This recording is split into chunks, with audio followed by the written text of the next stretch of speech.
Históricamente o tradicionalmente se ha dicho que las personas trans son personas que nacen en el cuerpo equivocado porque nacen con un sexo biológico con el que después no se identifican. Sin embargo, esa definición en realidad es un estereotipo y un prejuicio que nos ha hecho creer que en el mundo, por la naturaleza, únicamente existen dos sexos biológicos. El sexo no es como la cultura nos ha dicho que solamente hay dos categorías, sino que en realidad funciona como una gama de colores, como el arco iris, donde sí, a un lado está el negro y al otro el blanco, pero en la mitad hay un montón de grises. Nuestra sociedad y nuestra cultura tiene el prejuicio o el estereotipo de pensar que alguien que nace con pene es hombre y alguien que nace con vagina es mujer, porque toda la vida se nos ha educado desde la cultura, la familia, la religión, etcétera, que los genitales determinan el sexo. Una persona trans es una persona que se identifica con un género que no corresponde con el sexo que le asignaron al nacer. Yo creo que el contexto colombiano hacia personas trans es un contexto pues predominantemente súper transfóbico, donde la violencia no únicamente viene de la sociedad, sino que muchas veces proviene del Estado hacia las personas más vulnerables que están como en esas intersecciones de raza, género y clase. Colombia es uno de los países más desiguales del mundo y eso implica que las personas que tienen privilegios de clase en general les va mejor. Y pues las personas trans, según la Comisión Interamericana de Derechos Humanos, tienen una expectativa de vida de 35 años en América Latina, porque viven en un ciclo de violencia, pobreza y exclusión que las hace más vulnerables a la muerte.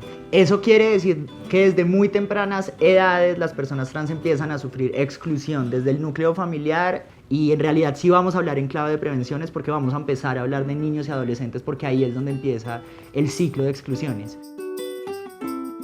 Para hablar de activismo trans es como muy importante hablar del contexto en el cual sucede para entender como sus motivaciones. Es uno de los activismos menos financiados, que la plata inclusive que se ha ido a organizaciones LGBT nunca llega realmente a proyectos que estén liderados por personas trans, y sobre todo porque las personas trans siguen haciendo activismo a pesar de que se hace de formas como tan rudimentarias y, como decimos nosotras, como con las uñas. Y yo creo que es que esa decisión tiene que ver más con sobrevivencia que porque te guste. Creo que a las personas trans les toca lucharse cada espacio a donde llegan. Poder vivir una vida en la cotidianidad sin que me jodan la vida es mi motivación para hacer activismo. Yo creo que hay dos miradas sobre los logros de Colombia. Creo que hay una mirada legal y regional, en donde Colombia es un país de la región que están súper bien en el papel de las personas trans. Digamos, al menos pueden cambiar el sexo en los documentos de identidad sin necesidad de ir donde un médico a que les diga que están enfermas para poder hacer ese cambio de sexo. Uno de los errores que ha tenido el activismo ha sido como enfocarse únicamente en la reforma legal y no hacer como un trabajo de base con movimientos para dejar como un montón de herramientas para que pues haya como independencia y autonomía y todo el mundo pueda defender sus derechos en territorios. Si bien ha sido muy útil, creo que el derecho ha sido insuficiente porque no nos ha permitido también enfocarnos en el cambio cultural y en el cambio social, pues que finalmente es lo que va a hacer que ese derecho sea sostenible en el tiempo. Siempre que hablamos como de temas LGBT se habla desde la otredad, o sea, del otro.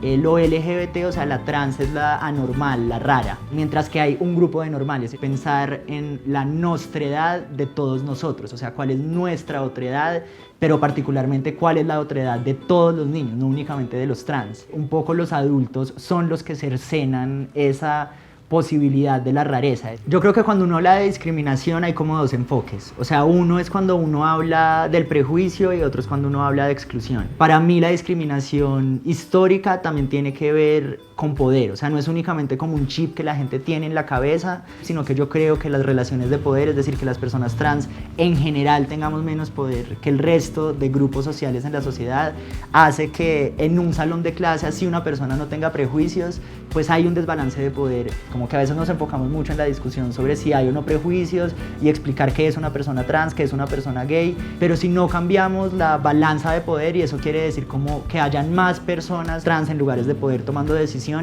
pues va a ser muy difícil que eso cambie porque va a ser como un discurso muy simbólico. Como recomendaciones a la policía hay que mirar también lo que ha dicho la Comisión Interamericana de Derechos Humanos. Hizo un informe sobre violencias contra personas lesbianas, gays, bisexuales, trans e intersex en América y dio una serie de recomendaciones muy concretas a la policía.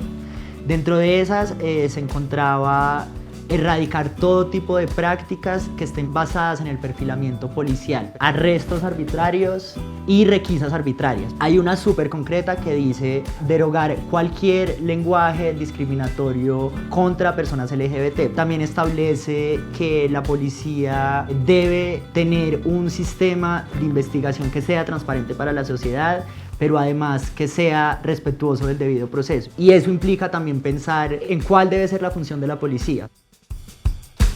Desde un punto de vista legal, yo creo que las requisas se definen de acuerdo al sexo, pero la única forma para determinar el sexo legalmente es mediante la autodeterminación. La Corte Interamericana de Derechos Humanos dice que la única prueba que pueden tener los estados para saber la identidad de género de una persona es cómo la persona se autoidentifica. No es un médico, no es un psiquiatra, no es cómo la persona se ve, no es la apariencia física. Entonces eso quiere decir que si una persona se identifica como una mujer, pues debería haber una mujer que la requise. Pero también ayudaría a solucionar un problema estructural, es que las personas trans deberíamos estar en todas partes. O sea, la preocupación de quién la requisa es porque no hay personas trans. Esto también se relaciona con la recepción de denuncias de violencia de género.